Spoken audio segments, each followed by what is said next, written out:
Friends, welcome to delights hub. So friends, நாங்கள் இன்றைக்கி வாய்ப்பெண் எப்படி செய்கிறதுன்ற பற்றி பார்ப்போம்.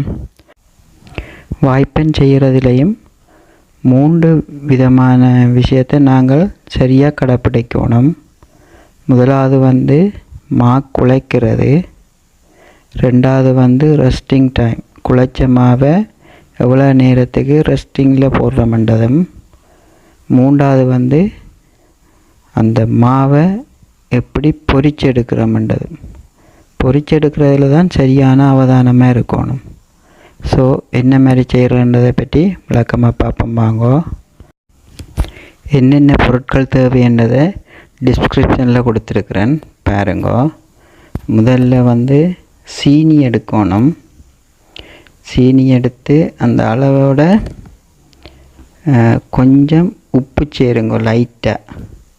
ஆளும் கணக்கு உப்பு